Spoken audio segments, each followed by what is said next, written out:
giant whale. We all think we know the story of Jonah, but the children's tale leaves out the most important part.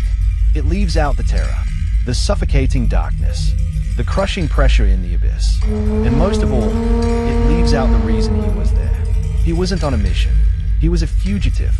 Welcome to Running from God, the true, terrifying survival story of Jonah.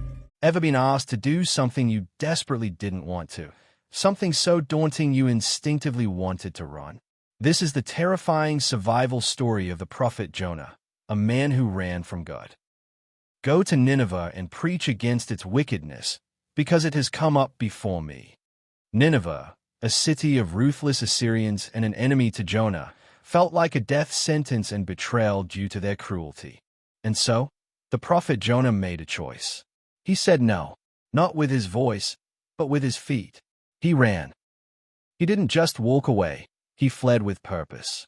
He went down to the port of Joppa and found a ship bound for Tarshish, the farthest known point in the opposite direction. It was the edge of the world, a place he hoped God's voice couldn't reach. He paid the fare, went below deck, and for a fleeting moment, as the ship pulled away from the shore, he might have felt a sense of relief. He had outsmarted the Almighty. He was wrong. The sky, once a brilliant blue, turned a bruised blue. A storm erupted from nowhere, a wind of supernatural fury that clawed at the ship. Waves like liquid mountains crashed over the deck. The hardened sailors, men who had spent their lives on the sea, cried out. The ship groaned, threatening to splinter into 1,000 pieces. They knew this was no ordinary storm. This was personal. This was divine rage, casting lots to find the source of their misfortune. The finger of fate pointed directly at the man hiding below deck. They dragged Jonah out into the screaming wind and rain. "Who are you? What have you done?" they yelled over the gale. His confession was a whisper against the roar of the tempest.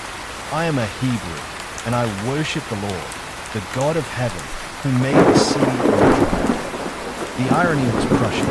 He was running from the very God who controlled the waves that were about to kill them all. "What should we do to you to make the sea calm down for us?" they pleaded.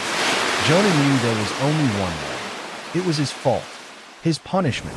"Pick me up and throw me into the sea," he said, his voice heavy with resignation, "and it will become calm." Imagine that moment. The sailors, though terrified, resisted. But as the storm worsened, they saw they had no choice. They prayed for forgiveness, and then they threw the prophet Jonah into the churning, black water.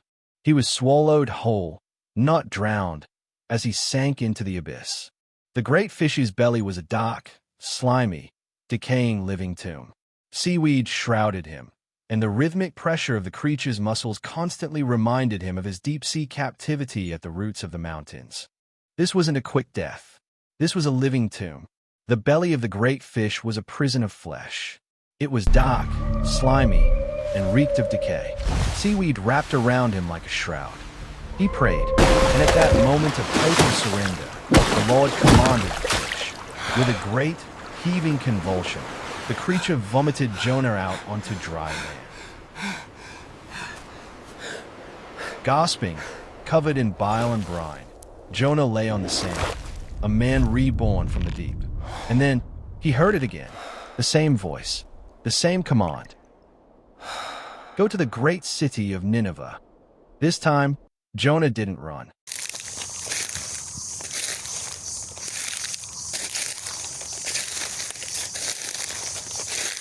The story of Jonah and the whale is more than a children's tale.